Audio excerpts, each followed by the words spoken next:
Assalamualaikum warahmatullahi wabarakatuh. Perkenalkan, nama saya Siti Rahmatika dari program studi D3 Farmasi. Pada kesempatan kali ini, saya ingin mempresentasikan mengenai mengenal sistem komputer, jenis software, dan jenis aplikasi dari mata kuliah aplikasi komputer. Baik, kita masuk ke pembahasan yang pertama, yaitu sistem komputer. Sistem komputer adalah sekumpulan komponen yang saling bekerja sama untuk menerima data input, mengolah data proses, penyimpanan data storage, dan menghasilkan informasi output yang bermanfaat bagi pengguna. Agar semua proses tersebut dapat berjalan dengan baik, komputer memerlukan tiga komponen utama, yaitu ada hardware, software, dan firmware. Ketiga komponen ini saling berhubungan dan tidak bisa dipisahkan. Pada slide ini ditunjukkan bahwa sistem komputer terdiri dari tiga komponen utama, yaitu hardware, software, dan firmware. Sekarang saya akan menjelaskan masing-masing komponen tersebut. Dimulai dari komponen yang pertama adalah hardware atau perangkat keras. Hardware adalah semua bagian fisik komputer yang dapat kita lihat dan sentuh secara langsung. Beberapa contohnya adalah monitor, keyboard, mouse, prosesor, RAM, serta SSD atau hard disk. Contohnya pada laptop yang saya gunakan, keyboard berfungsi untuk mengetik tugas kuliah, touchpad digunakan sebagai pengganti mouse untuk menggerakkan kursor, sedangkan SSD berfungsi untuk menyimpan sistem operasi dan berbagai file penting yang ada di dalam laptop. Jadi, hardware merupakan bagian fisik yang mendukung semua proses kerja pada komputer. Selanjutnya ada software atau perangkat lunak. Software adalah sekumpulan program yang berfungsi mengatur kerja hardware sehingga komputer dapat menjalankan berbagai tugasnya dengan baik. Contohnya ada Windows 11, Microsoft Word, Google Chrome, dan Canva. Pada laptop saya, Windows berfungsi sebagai sistem operasi yang mengatur jalannya komputer. Microsoft Word saya gunakan untuk membuat tugas dan laporan kuliah. Google Chrome digunakan untuk mencari informasi di internet. Sedangkan Canva saya gunakan untuk membuat presentasi yang ada pada video ini. Jadi, tanpa software, hardware tidak bisa akan menjalankan fungsinya dengan baik. Selanjutnya, yang terakhir ada komponen berikutnya, brainware. Brainware adalah manusia yang menggunakan, mengelola, atau mengembangkan sistem komputer. Contohnya ada programmer dan teknisi komputer. Sebagus apapun sebuah komputer, tetapi tetap membutuhkan manusia untuk memproses komputer.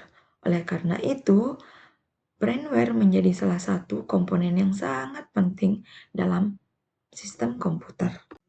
Selanjutnya, pada slide ini saya akan menjelaskan jenis-jenis software. Software dibedakan menjadi 4, yaitu ada software sistem, software aplikasi, software utilitas, dan software pemrograman. Yang pertama, saya akan membahas tentang software system.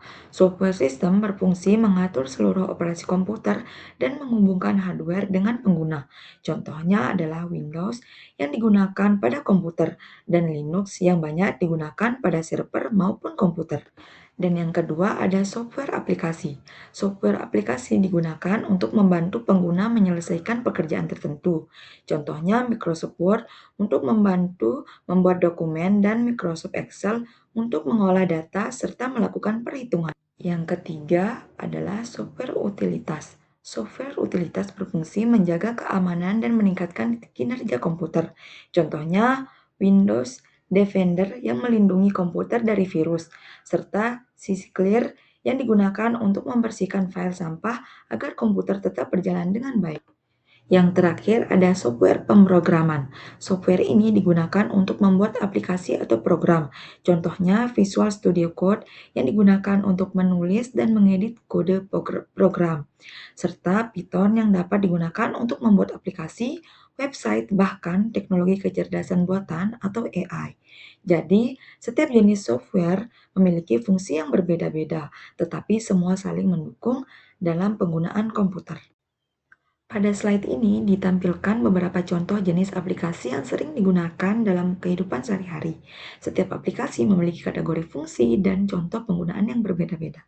Contoh yang pertama, Microsoft Word termasuk ke dalam aplikasi perkantoran yang digunakan untuk membuat dokumen, misalnya penyusunan tugas kuliah. Dan yang kedua ada Google Chrome, termasuk aplikasi internet yang digunakan untuk mengakses internet dan mencari referensi belajar.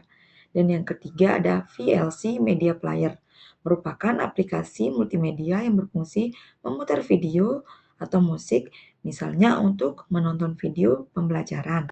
Dan yang keempat ada Canva, termasuk aplikasi desain grafis yang digunakan untuk membuat desain dan presentasi, seperti membuat slide PowerPoint. Dan yang kelima ada Google Classroom.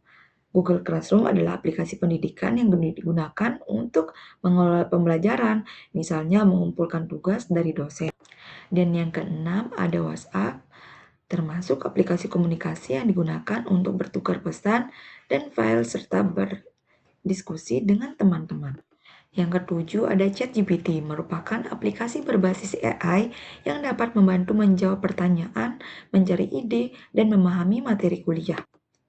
Yang kedelapan ada Google Drive, aplikasi penyimpanan online yang digunakan untuk menyimpan atau mencadangkan file agar tidak mudah hilang. Dan yang kesembilan ada Mochapost, termasuk aplikasi bisnis yang digunakan untuk mengolah transaksi penjualan, misalnya di toko atau di restoran. Dan yang kesepuluh ada Dana, aplikasi keuangan yang digunakan untuk melakukan pembayaran digital dan transfer uang. Kumpulan dari setiap aplikasi memiliki fungsi yang berbeda-beda. Dengan memilih aplikasi yang sesuai, pekerjaan kita dapat menjadi lebih mudah, lebih cepat, dan lebih efisien. Slide terakhir dari presentasi saya kali ini sebagai kesimpulannya, yaitu sistem komputer terdiri dari 3 komponen utama, yaitu ada hardware, software, dan brainware yang saling bekerja sama agar komputer dapat berfungsi dengan baik. Memahami sistem komputer saat ini penting karena hampir semua aktivitas belajar, bekerja, dan berkomunikasi saat ini menggunakan teknologi komputer. Software yang saya paling sering gunakan adalah Microsoft Word karena digunakan untuk membuat tugas dan laporan-laporan kuliah lainnya.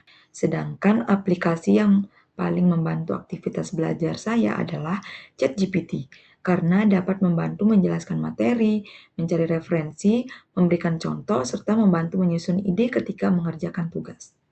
Demikian presentasi yang dapat saya sampaikan. Terima kasih atas perhatiannya. Mohon maaf apabila masih terdapat kekurangan. Wassalamualaikum warahmatullahi wabarakatuh.